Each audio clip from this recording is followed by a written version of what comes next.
SINDOC, Sindicato de Docentes de la Universidad Austral de Chile, presenta Voces Académicas.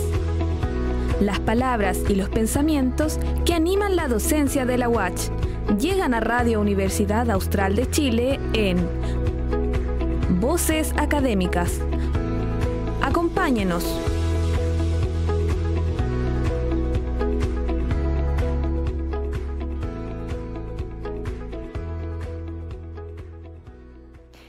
Buenas tardes a nuestros auditores. Nos encontramos en una nueva jornada de Voces Académicas, un programa del Sindicato de Docentes de la Universidad Austral de Chile que se transmite por la 90.1 Radio UACH. La semana pasada conversamos sobre el cuidado en Chile. Hablamos de envejecimiento, de cifras, de políticas públicas y, sobre todo, de lo que significa cuidar en la vida cotidiana. Hoy queremos ir un paso más allá. Si ya sabemos que el cuidado es una necesidad estructural, la pregunta ahora es: ¿por qué sigue siendo una tarea tan solitaria? ¿Y cómo avanzamos hacia una corresponsabilidad real? Nos acompaña nuevamente Mireya Becerra. Ella viene con su testimonio de cuidadora. Vanessa Correa, ella es gestora comunitaria del programa Red Local de Apoyos y Cuidados en Valdivia. Y Mauricio Lorca, él es académico del Instituto de Ciencias del Movimiento y la Ocupación Humana de la UACH. Gracias por volver a estar acá. ¿Cómo están? Bien, Muchas gracias. Muchas gracias por estar acá. Hoy nos encontramos en un día medio lluvioso, nublado. Y ya partiendo, comentarles que en el capítulo anterior hablábamos de más de 216.000 personas cuidadoras registradas, pero que la realidad era más de 1 millón. Quiero partir con una pregunta abierta para los tres. ¿Qué nos dicen estas cifras y qué no nos están diciendo estas cifras? ¿Quién quisiera comenzar? ¿Al azar? El que quiera. Bueno, como se decía en el capítulo anterior, estas cifras nos están reflejando finalmente todas las personas cuidadoras que están en nuestro territorio. ¿Por qué? Porque hay personas que todavía no saben sobre la credencial, por ejemplo, de personas cuidadoras, poder actualizar esto en el RCH, y también porque hay una resistencia también. Porque algunas personas dicen: ¿para qué? ¿Para qué me voy a inscribir? ¿Para qué me voy a registrar? Hay distintos testimonios o también desconocimiento. Algunas personas todavía creen que una persona cuidadora es una madre, por ejemplo, que cuida a un niño, por ejemplo, por su ciclo etario. Pero finalmente, una persona cuidadora es una persona que brinda apoyos hacia una persona en situación de dependencia moderada a severa. Entonces, recordar eso, y también estamos haciendo difusión respecto a esto, de que se registre en el RCH para poder mostrar finalmente al Estado cuántas personas cuidadoras hay. Y el Estado también necesita saber para mostrar esta problemática. ¿Sí? Sí, a ver, yo creo que lo primero que muestra que esto no es algo que es algo que sea tan poca cosa, o algo que sea tan individual, o algo que tenga poca relevancia. O sea, 260.000 personas registradas es harta gente. Ya, por lo tanto, eso ya implica que es un problema más global. ¿Ya? Y por otro lado, también considerando que existe una lista negra que no es conocida y que esto se podría multiplicar por 3, por 4, y que esa lista negra, entre comillas, son aquellas personas con las cuales nosotros tenemos que tener más ojo y más cuidado, porque son aquellas que no están teniendo acceso a garantías, ¿cierto?, o a beneficios que le pueden facilitar lo que es este rol que es tan complejo, que es el cuidador. Por otro lado, 260.000 pesos, o sea, 260.000 personas es un número. Y un número que suena frío, que explica y demuestra de manera clara, ¿cierto?, la cantidad de gente que hay. Pero no demuestra desde el punto de vista cualitativo qué es lo que están viviendo esas personas. No demuestra las noches que no se duermen, el agotamiento, la necesidad del punto de vista físico, del punto de vista económico. Por lo tanto, si bien se puede tomar como algo importante, no tiene que solamente tomarse como un número, sino que ir de lo cuantitativo, ¿cierto?, que es lo que explica el número, ¿cierto?, sino que también ir a lo cualitativo, ¿cierto?, y de cuál es la cualidad o cuál es la condición de estas personas que están siendo cuidadores. Por lo tanto, no no dejar de lado eso, no dejarlo solamente en un número, porque es muy heterogéneo,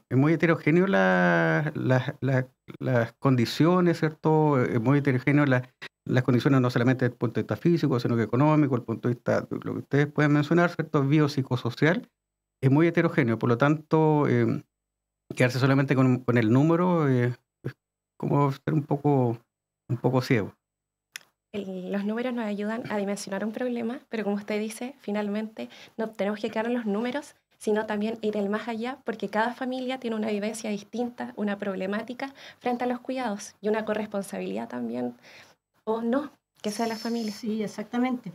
Y yo creo que ese es el gran punto, que tú hablas de cifras, pero en realidad nosotros no nos sentimos cifras.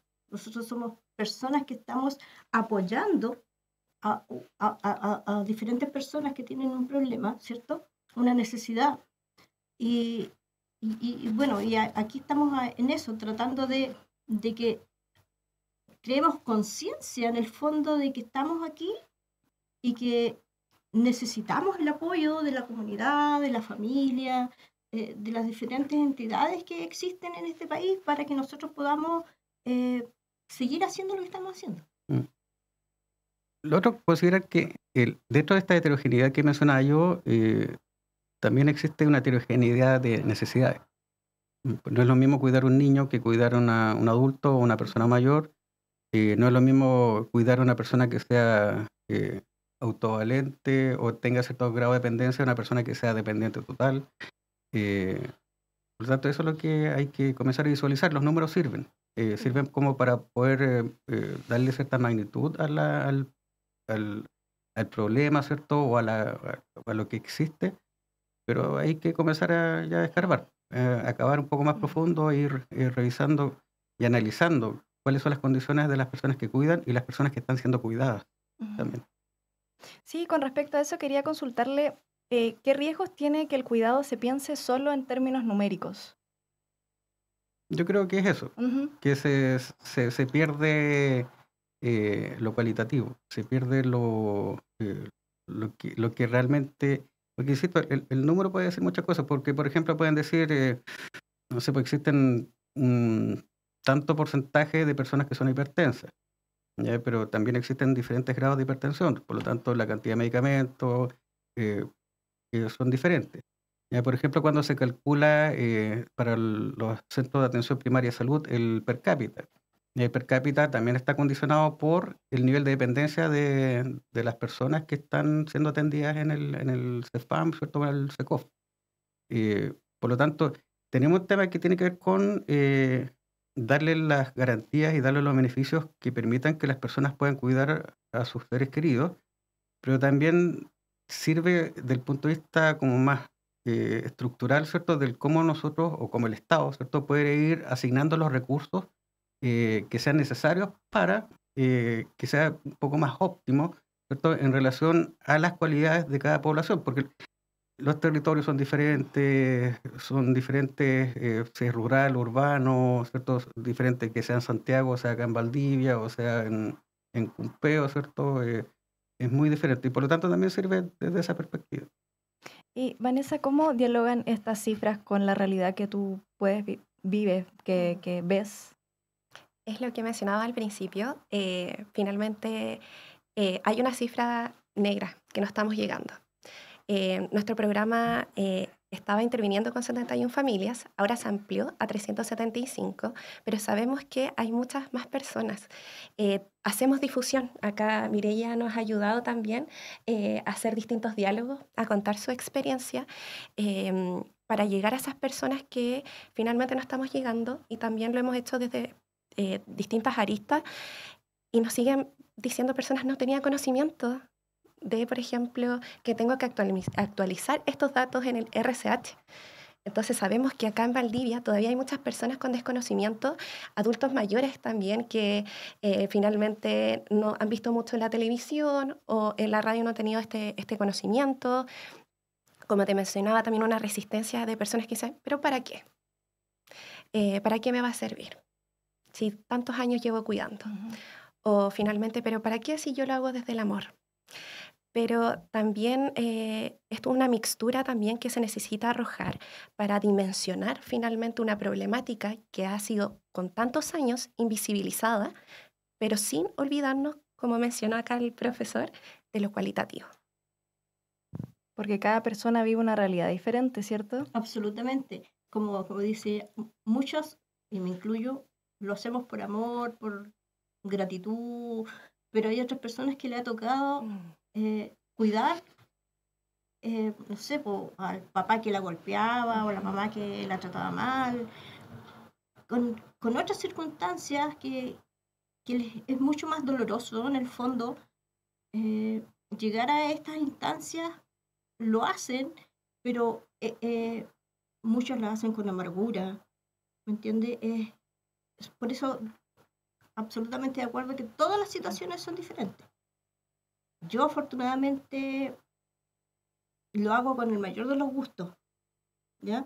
Pero estoy súper consciente y en los talleres que he participado he podido darme cuenta que las realidades son totalmente diferentes. Una, porque la persona que tiene la discapacidad son todas diferentes, y las circunstancias en las cuales tú llegaste al cuidado también son absolutamente diferentes. Entonces, la única forma de que tratemos de unificar esto de alguna forma es creando conciencia y viendo que, pidiendo a la comunidad que sea empático contigo, no que te den el paso cuando tú estás esperando algo, sino que se den cuenta que hay una necesidad detrás y que en algún momento ellos también van a tener esa necesidad, ya sea cuidando o siendo cuidados. Claro, como conversábamos en el programa anterior, es un cambio de mentalidad y cultural en cuanto a la corresponsabilidad del cuidado. Absolutamente. Claro, y porque en el programa anterior quedó claro que el cuidado sigue recayendo principalmente en las familias, pero también sobre todo en las mujeres. Y me gustaría que podamos reflexionar un poco en base a esto y les pregunto, ¿quién debería cuidar y por qué hoy seguimos esperando que sean siempre las mismas personas? ¿Cómo, o sea, planteándolo de ese modo, tendría que ser una tarea compartida? O sea, eso sería lo ideal, ¿cierto? Pero desgraciadamente la realidad tampoco es así, porque cuesta mucho asumir, primero que nada, en la familia, que tienes una persona con dependencia. Por lo menos en mi caso ha sido así. Me imagino que en todos los otros casos debe ser más o menos similar. Entonces, en mi caso, cuando yo le hablo a mi hermano, oye, ¿sabes que mi mamá tiene esto? Buscan una respuesta súper loca y te cambian el tema. ¿Por qué? Porque yo sé que es falta de tratar de asumir la situación, porque yo al principio también lo viví. Me costó mucho asumir que tenía ese nuevo evento en mi vida, que era cuidar a una persona que estaba con una discapacidad, ¿cierto? Entonces, yo entiendo también a las familias que les cuesta mucho, y por eso mismo te digo, o sea, eso es lo que tenemos que lograr, que la familia se dé cuenta que no puede cargar la mano a una sola persona, porque esa persona necesita ayuda del resto de la familia. Ahí hay un problema también de evasión, ¿no? Y de evitar asumir la responsabilidad de que el cuidado es una tarea, o tendría que ser una tarea compartida. Tendría que ser, pero como te digo, cuesta mucho que la gente asuma esa responsabilidad. Y profesor, cuando hablamos de corresponsabilidad social del cuidado, ¿qué implica realmente el que sea una tarea compartida? Bueno, el mismo término lo dice, ¿cierto? Que tienen que existir diferentes instituciones o diferentes entidades, ¿cierto? O personas que se hagan cargo del cuidado de las personas que lo necesitan. Ahora podemos mencionar en primera instancia el Estado, ¿cierto? El Estado tiene que dar las condiciones, entregar beneficios, hacerse cargo, visualizar, ¿cierto? Que existe esta problemática y que por lo tanto hay que darle algún tipo de solución, ¿ya?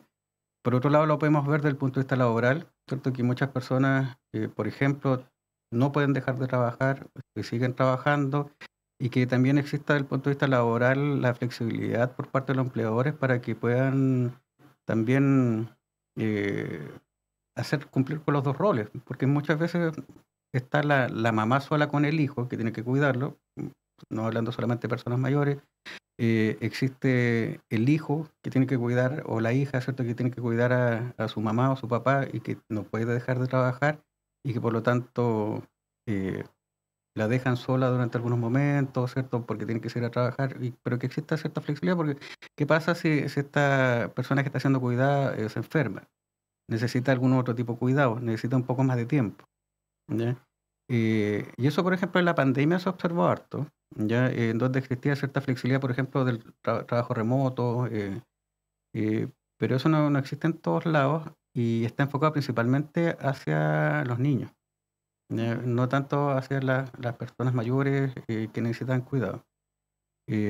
Por otro lado está la familia también, ya que la familia también tiene que tener esta capacidad de poder distribuir la carga que implica el cuidar, el reconocer también que el tiempo del otro es tan importante como el mío, y también en algunos casos existe cierta lucha un poco de poder, de quién se hace cargo, porque existen otros temas también ahí.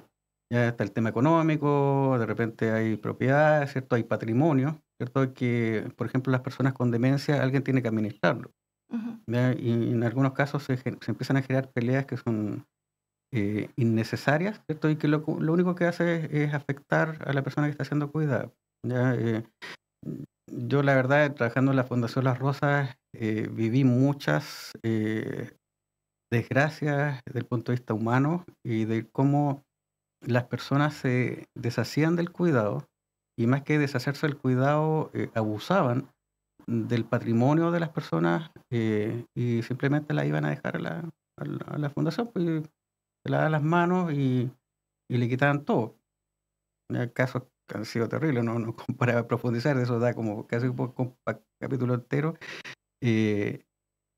pero es eso, ya, de que el cuidado no tiene que estar solamente dado por la familia, no tiene que estar dado solamente por un integrante de la familia, sino que desde este núcleo, ¿cierto?, que se establece como un microsistema que es la familia o la relación entre dos individuos, que es quien cuida y quien está siendo cuidado, ¿cierto?, hasta una unidad que es mucho más amplia, que es a nivel de Estado, ¿cierto?, y a nivel social. Por lo tanto, es algo que es mucho más complejo que la señora que está cuidando a su marido, es más complejo que la hija que cuida a su papá, ¿ya? Por lo tanto, a eso yo creo que va enfocado lo que es esta corresponsabilidad del cuidado. Y Vanessa, en ese aspecto, el Estado, ¿cómo ayuda? ¿Cómo interviene en la vida de estas familias o de las personas cuidadoras? Bueno, te puedo contar de que el programa Red Local de Apoyos y Cuidados es parte de las políticas de Estado que han estado construyéndose. Como comentó Alexandra, realizamos apoyos hacia personas cuidadoras de todo ciclo etario. Y también personas con dependencia moderada severa, también con todo ciclo etario. Pero también se han estado sumando actualmente los centros de cuidados, que actualmente en Valdivia está el de Kramer y está ahora el de Pablo Neruda, que eso también es súper beneficioso para la comunidad, que también va dirigido para personas cuidadoras y personas en situación de dependencia leve, moderada, severa. Y lo otro es que se sigue haciendo este catastro de personas cuidadoras a través del RCH, en donde se puede obtener también la credencial de cuidados. ¿Qué es lo que se está realizando con la credencial de cuidados acá localmente? Los Ceremis que han estado pasando por el Ministerio de Desarrollo Social de Los Ríos han hecho difusión con respecto a los mismos servicios que tiene acá Valdivia, con respecto a colocar logos de Chile Cuida para que haya una atención preferencial. También el Banco Estado, por ejemplo, se sumó y actualmente está también parte del Chile Cuida, está Chile Empresas, en donde se tiene beneficios también con la credencial de cuidados. Actualmente tenemos descuentos en Cruz Verde, en donde las personas se tienen que inscribir y después de 7 días obtienen beneficios de descuento en Lipigas, en Cine Club UAT, de acá, Clínicamenta, y esperamos que nuevas empresas puedan incluirse. Entonces, frente a Chile Cuida, lo que está realizando es que toma el diamante de cuidado, este modelo en donde no solamente está el Estado, porque como mencionaban acá, el Estado es una parte, pero el mercado también es otra súper importante, en donde se tiene que finalmente trabajar en esta temática. El otro es la familia, que sea una corresponsabilidad, porque actualmente el 92% de las personas cuidadoras son mujeres, porque estamos en esta cultura machista, ¿verdad? Que los cuidados la mayoría recaen en las mujeres y en la mujer, y no hay una corresponsabilidad. Sé que hay auditores que probablemente nos escuchen que también son personas cuidadores varones y que también es importante la labor que están realizando, pero también se necesita saber que esto está feminizado, sí, me enredé un poco, pero está cargado hacia las mujeres. Y tiene que haber una corresponsabilidad en toda la familia. Y lo otro importante es la comunidad. Tanto, por ejemplo, juntas de vecinos que se suman a labores de cuidado que son súper importantes, y también los privados que había estado mencionando. Finalmente es todos estos entes que tienen que ayudar en esta temática, si no, vamos a seguir viviendo esta crisis en los cuidados, que había sido invisibilizado. Como que finalmente si una... es como en una mesa. Exacto. Claro, todas las patitas tienen que estar en su lugar. Exacto, y si una no está, ahí estamos fallando y no vamos a superar esta crisis que actualmente vivimos en nuestra sociedad chilena y también valdiviana. Y probablemente también la crisis tenga que ver con el desconocimiento de estas entidades y de esta función, esta mesa, entre comillas, que es una corresponsabilidad del cuidado. Si uno no conoce, tampoco puede ir más allá, ¿no? Exacto, estamos recién empezando. Todavía nos falta mucho recorrido por hacer. Ojalá se sigan inyectando también recursos en estas políticas de cuidado. Tiene que ser ley todavía. Entonces, necesitamos avanzar mucho. Estos son brotes que están naciendo los programas Red Local de Apoyos y Cuidados, los centros de cuidado, la credencial de cuidados, pero aún nos falta mucho y todavía tenemos que llegar a esas personas que no estamos pudiendo llegar, y porque todavía falta mucho. Tenemos solamente pequeños cupos, pero nuestra realidad valdiviana es que hay mucho nivel de dependencia moderada severa, y somos una también región súper envejecida. Entonces hay niveles de dependencia, hay adultos mayores cuidando a adultos mayores, que también es una realidad súper difícil, porque no están las mismas energías, tanto emocionales como físicas, y también es una realidad que nos ha tocado y que muchas veces también, como dijo el profesor, es un capítulo completo, nos ha tocado casos en donde los hijos no se hacen responsables, hemos visto muchas negligencias, hemos tenido que denunciar, y son casos que son lamentables. Y eso, bueno, todas las realidades son diferentes, ya lo sabemos, pero me gustaría que también podamos reflexionar con eso, porque muchas veces igual el cuidado se escapa de las manos de la persona cuidadora. Totalmente. Con, no sé, una persona con demencia, también es difícil poder lidiar en esas situaciones. ¿Cómo lo hace una persona cuidadora en ese caso? Yo creo que aquí la experiencia lo tiene Mireia. Creo que aquí ella es la más experta, yo creo que de ambos dos, porque finalmente una temática que la vive. Sí. Bueno, es súper difícil, ya, porque es vivir un mundo nuevo todos los días. Porque un día está súper bien, está clarita, no hay ningún problema. Pero en ese día, en un par de horas más adelante, la situación cambió. No te entiende, se confunde con todo. Entonces, es difícil llevar una situación en la cual tú puedes decir, no, yo hoy día voy a estar súper bien, así que no voy a tener ningún problema. Porque no depende de ti, depende de las emociones que le vengan a la persona que está con dependencia. Porque un día te dice, oye, ¿cuándo nos vamos para la casa? Porque ya estoy aburrida aquí. ¿Y quién es esta? Yo no la conozco. No se reconoce a ella misma. Ujú. Entonces son situaciones que además te producen a ti mucho dolor de saber que tú estás perdiendo a esa persona, que día a día se va desapareciendo. Entonces tú tienes que aprender a vivir a otro ritmo,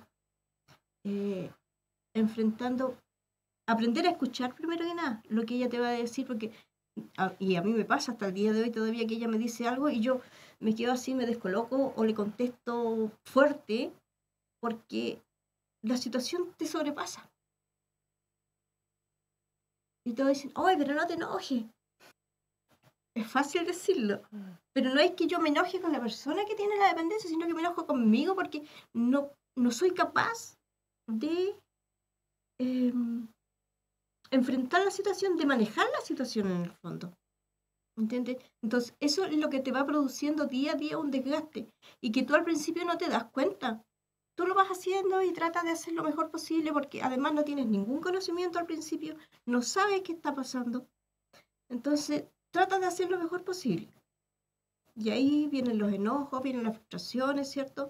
Porque no sabes manejar las situaciones y eso cada día se va acentuando un poquito más. Porque cada día va perdiendo un poquito más la memoria y van pasando cosas que tú ni te imaginas que pueden pasar.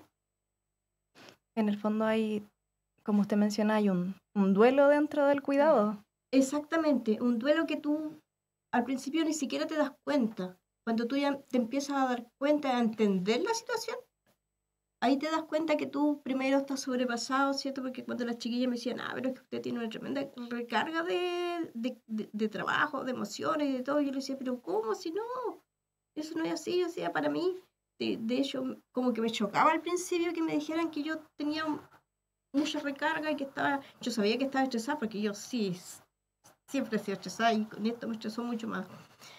Pero al principio tú no logras reconocer tus emociones y ver que en realidad es una situación que te está sobrepasando, porque la vas viviendo todos los días y la vives nomás, porque tienes que hacerlo, porque no hay nadie más que lo haga. Entonces llega un momento en que tú te enfermas y tampoco te puedes enfermar porque no hay quien los cuide. Entonces tú no te puedes enfermar. Salir, para mí, mi papá y mi mamá me dicen, no, pero sale nomás y no te preocupes. Pero es súper complejo y tú no andas tranquilo. Por ejemplo, yo el otro día fui al consultorio a buscar los medicamentos y cuando volví la casa estaba pasada gas.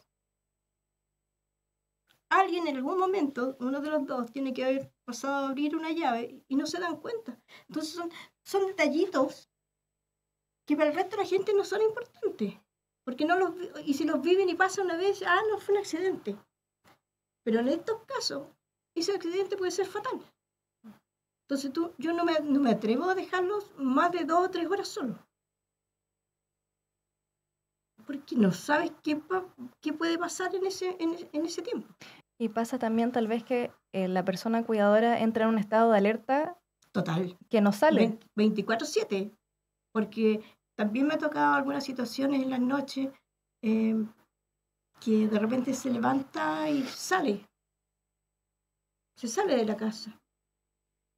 Entonces tú duermes con un oído y un ojo, porque estás ahí escuchando. Hay un movimiento y tú tienes que levantarte a ver qué está pasando. ¿Quién se levantó? ¿A qué se levantó? Porque además, en mi caso, mi mamá tiene una fijación con las puertas cerradas. Cierra ventanas y no se va a acostar hasta que está todo. Pero aún así, ella en la noche se levanta y abre la puerta y afortunadamente para mí todavía no es algo que sea todas las noches esporádico, pero con una vez que te pase, tú ya no tienes la tranquilidad porque estás pensando, ¿y si se cae afuera en la noche o se va más lejos? Entonces te empiezas a pasar un montón de situaciones que podrían pasar, ¿no? Y eso no te deja tener una tranquilidad y tienes que estar alerta siempre. Y eso era también lo que comentábamos del síndrome del cuidador, el capítulo pasado que comentaba este profesor. ¿Está también esta señal de alerta constante dentro de los síntomas? A ver, yo quiero tomar un poco lo que mencionaba con respecto al duelo, que el duelo no es cuando se muere alguien solamente, sino que es cuando uno pierde algo económico, un trabajo, un pololeo, ¿ya? Uno vive en duelo. En el caso de las personas que cuidan, ellos también viven duelo porque pierden libertad, en algunos casos pierden roles, en muchos casos existe una inversión de los roles, ¿ya? Especialmente matrimonios que son ya más de antaño, donde la señora tiene que cuidar al marido, siendo que antes era, entre comillas, al revés, porque era un poco más machista o harto más machista la sociedad.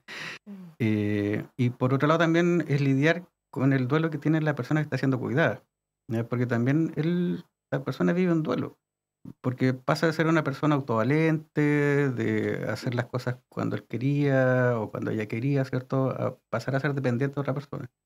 Entonces ahí existen dos duelos que en algunos casos lamentablemente se refuerzan, ¿cierto? Se complementan de mala manera y eso genera que las personas se cansen más, ¿ya? Ahora, el tema de la alerta es un mecanismo que uno tiene, de hecho cuando uno tiene un hijo, también duerme porque son personas que son dependientes, un bebé es dependiente. Pero el problema no es eso, el problema es lo que genera eso, ¿ya? Y lo que genera es agotamiento, es cansancio, agotamiento emocional, depresión, entre otras cosas.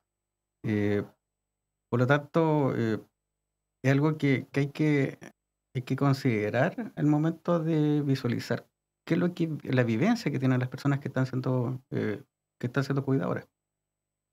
Es muy importante, sobre todo, poder conversar esto, porque muchas veces el que no haya tantas personas registradas, como lo conversábamos, es por el desconocimiento y el no querer hablar de estos temas.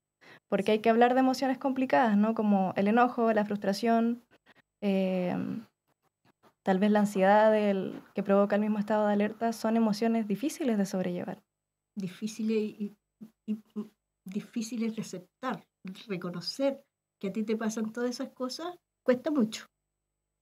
Yo aprendí a hacerlo, estoy aprendiendo en realidad, porque es un aprendizaje, yo creo que para el resto de mi vida, cuando entramos al programa.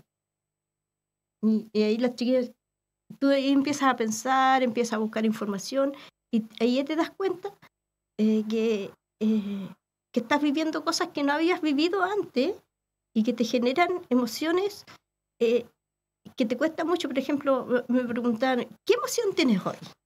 Y yo, blanco.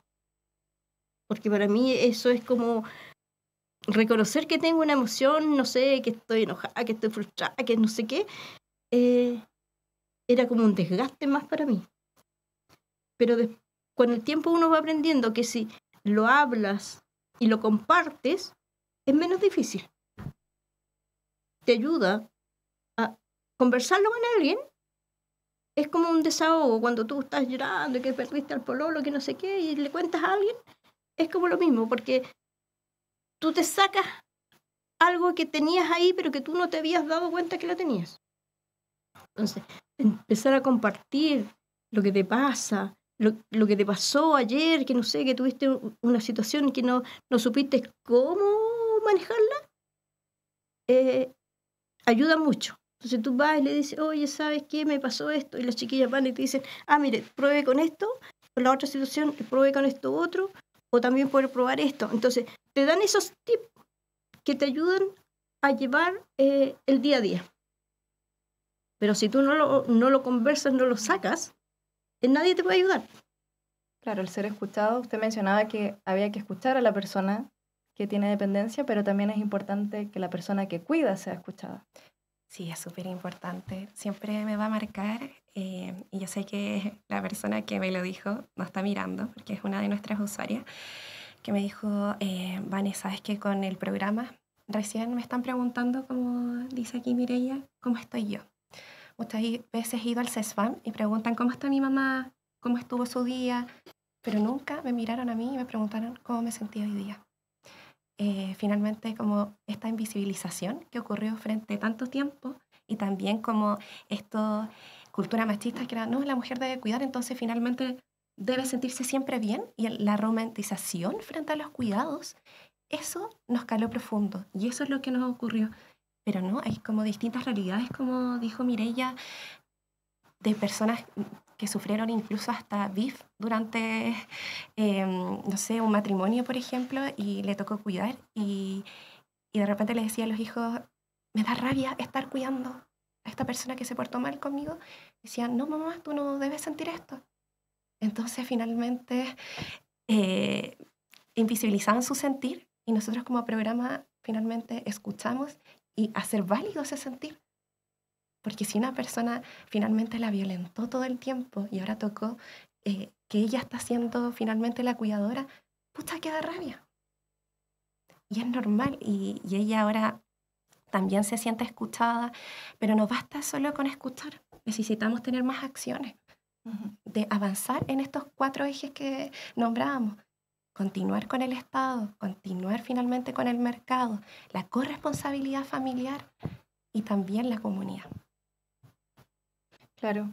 Y estábamos hablando en el capítulo anterior sobre el tiempo, sobre cómo cada uno dirige su tiempo. Señora Mireia, ¿cómo ha cambiado su tiempo desde que empezó a ser cuidadora?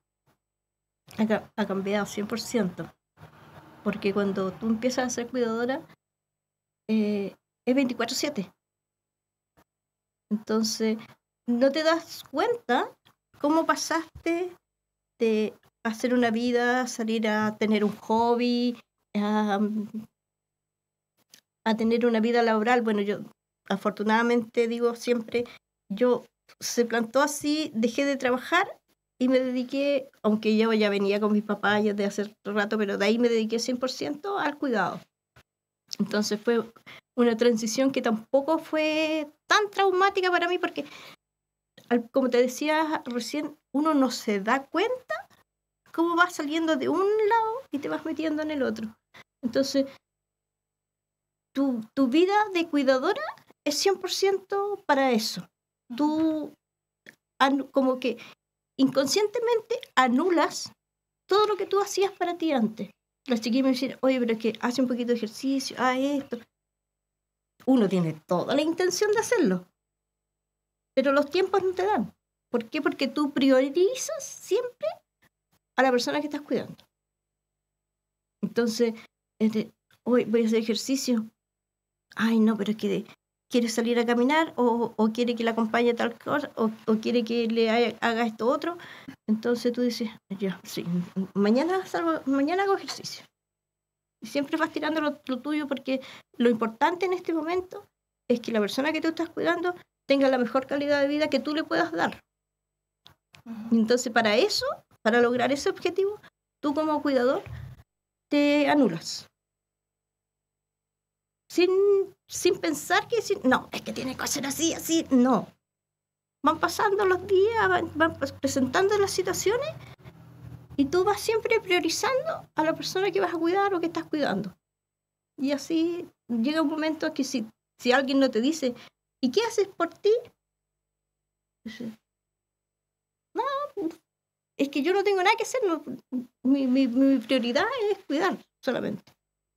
Entonces no hay, por lo menos en mi caso, no me doy el tiempo, no pienso en darme el tiempo para hacer otra cosa. Y profesor, ¿qué impacto podría tener este cuidado en la salud de las personas que cuidan? El estar, que todo el tiempo esté a disposición de las personas que son cuidadas. Bueno, desde el punto de vista como biopsicosocial, dentro de lo psicológico está el síndrome cuidador. Caer en un estado de depresión, cierta ansiedad, entre otras cosas. Desde el punto de vista como físico, principalmente dolencias desde el punto de vista musculoesquelético, por la fuerza que tiene que hacer, o el mismo estrés también va generando estas problemáticas, y en algunos casos también la exacerbación de ciertas patologías crónicas que puedan tener porque se deja el cuidado de uno por cuidar al otro. Ya, por lo tanto, no se puede ir a control médico porque no puede dejar solo al papá o la mamá, ¿cierto? O se prioriza por los cuidados del ser querido sobre lo que uno, por sobre el cuidado de uno. ¿Ya? Y eso en algunos casos trae esta como problemática que se empiezan a exacerbar los problemas de salud de los individuos. Desde el punto de vista social, bueno, acá mencionaba, ¿cierto?, el aislamiento social, muchas veces un enclaustramiento, ¿cierto?, porque no se puede salir, y en algunos casos tampoco hay ganas, porque ya de lo psicológico está afectado. Y si nos extendemos un poco más allá, lo económico. ¿Ya? El costo de los pañales, por ejemplo, de adultos es tremendo. El costo, por ejemplo, de algunos medicamentos, ¿cierto? Existe un aumento de los que son los costos, por ejemplo, de cuidados de salud, porque generalmente una persona que es dependiente llega así porque su estado de salud no es bueno. ¿Ya? O empiezan a aparecer otras patologías, como por ejemplo infecciones urinarias, otras cosas que hacen que los costos también vayan aumentando, especialmente cuando no existe una coordinación, ¿cierto? O no existe un acceso, ya sea porque no existe simplemente o porque la persona no los busca, ¿cierto? A ciertos beneficios que pueden existir, por ejemplo, a nivel de atención primaria de salud, ¿cierto? O a nivel de algunos programas que pueden existir a nivel local, ya que eso también puede afectar. O sea, el cuidar es costoso. Ya, es costoso por lo que cuesta cuidar, pero también por lo que se denomina el lucro cesante, y que es lo que uno deja de ganar porque tuvo que dejar de trabajar o de realizar actividades remuneradas para poder cuidar. Claro, y también está el círculo ahí de la pobreza. En el fondo dejas de trabajar y es un ciclo del que no se puede salir. Y Vanessa, para ir finalizando, ¿nos puedes explicar con peras y manzanas cómo me inscribo, si es que soy persona cuidadora, cómo se hace? Bueno, sí, hay que hacer el llamado a todas las personas cuidadoras que nos estén escuchando y que no están siendo como visibilizadas. Tienen que actualizar esto en el registro social de hogares. Pueden hacerlo con finalmente la clave única, hacerlo de forma individual, o también yendo a las oficinas de Chile Atiende o también el departamento social. Ahí se actualiza con la documentación y finalmente se tiene que reportar que está siendo una persona cuidadora que está cuidando a una persona en situación de dependencia moderada severa. No tiene que ver con el ciclo, ¿verdad? Hacer el llamado de que también no son madres, porque también he escuchado que hay una confusión por ciclo etario. Hay madres totalmente que cuidan a su hijo con algún diagnóstico y que tienen una dependencia, por ejemplo, moderada severa. Ahí sí, no porque finalmente tenga, por ejemplo, un bebé. Eso poder realizarlo para que así se inscriban y se pueda abrir tanto derivaciones a programas, como lo que estábamos hablando del programa Red Local de Apoyos y Cuidados, o los centros de cuidados, o también optar a la inscripción de beneficios de lo que es Chile Empresas, de los que habíamos nombrado. Lo otro, aprovechando de lo que estaban mencionando de también este empobrecimiento, está también la línea del FNDR de FOSIS, que está actualmente. De hecho, cierra el 4 de enero, que está en la línea de discapacidad de personas adultas mayores y personas cuidadoras. Y para ir cerrando el programa, me gustaría proponerles una última frase que me gustaría que, si quieren, completarla, que es: cuidar no puede seguir siendo... Profesor, ¿cómo cerraría esa frase? No puedes, ¿cómo es? No puede. Cuidar no puede seguir siendo solamente un acto de amor, sino que tiene que transformarse en un derecho. No puede seguir siendo individual. Vanessa. Tiene que ser una responsabilidad de todos. Por eso, con estas respuestas, hemos intentado movernos del diagnóstico a la pregunta por la responsabilidad colectiva. Lo más importante ahora es inscribirse para poder, de alguna forma, llegar a una red de apoyo. Y que cada uno asuma la responsabilidad. Es importante que el cuidado es tarea de todos, de la familia en general. Y con eso despedimos nuestro programa del día de hoy. Muchas gracias por haber venido. ¿Y cómo se sintieron hoy? Muy bien, gracias. Y gracias por invitarnos. Muchas gracias por venir. Sofía, quiero darte las gracias por tomar esta temática tan importante que no se toca muchas veces. Nos sentíamos, cuando partimos este 2021, haciendo como esta difusión con respecto a esta temática, muy solitos. Y esto se ha ido expandiendo.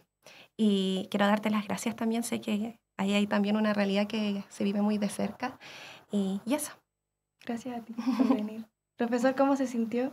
Bien, muchas gracias. Aparte, siempre interesante el conocer, ¿cierto?, la experiencia, especialmente acá de la señora Mireya, ¿cierto? Y dar la oportunidad de visualizar algo que está un poco oculto. ¿Ya? Ahora, para mí, lo ideal, ¿cierto?, sería del cómo esto se puede tomar de manera más amplia, ¿cierto? Y poder tener una resolución más intersectorial, porque existen ciertos proyectos, ciertos programas, existen, por ejemplo, en APS existe el programa de personas dependientes, existe el programa pero muchas veces no existe una conversación de esto, y yo creo que eso también es algo que se necesita, porque esa conversación puede darse si es que hay algo más alto, ¿cierto?, que tiene que ver con un programa que sea mucho más amplio de lo que existe hasta ahora, ¿cierto?, y que integre todas las iniciativas que existen, tanto a nivel local como a nivel estatal. Comentar lo que lo estamos haciendo de forma del programa, que creamos una mesa de cuidados, que la está tomando Alexandra, que está encargado de eso, en donde citamos finalmente a los encargados de gestores también de los SFAM. Están incluidos y también van del área de salud y programas municipales. Pero entiendo que ahí también finalmente entre ministerios también tiene que seguir creciendo más a macro. Y también es una tarea de todos el poder conversar, poder expresar nuestras emociones con respecto a... Y preguntar también si vemos a alguien que está cuidando, que está cansado, preguntarle, ¿cómo te sientes? ¿Cómo te puedo ayudar? No tan solo quedarse con el ver esta situación. Porque el cambio comienza decir, de nosotros. ¡ay, qué bueno que lo haces! ¡Qué lindo! Claro. Claro. Eso, el cuidado no es solo un acto de amor, va mucho más allá y conlleva muchas otras cosas. Muchas gracias por acompañarnos nuevamente. Conversemos sobre el cuidado, es importante, y preocupémonos de cómo vamos envejeciendo, también es muy importante. Los invitamos a escucharnos en otro capítulo y nos pueden encontrar en Instagram, YouTube, Facebook y Twitter como Sindicato de Docentes UH o SINDOC. Muchas gracias por habernos escuchado, gracias por venir. Gracias. Muchas gracias por su atención. Voces Académicas, un programa del Sindicato de Docentes de la Universidad Austral de Chile.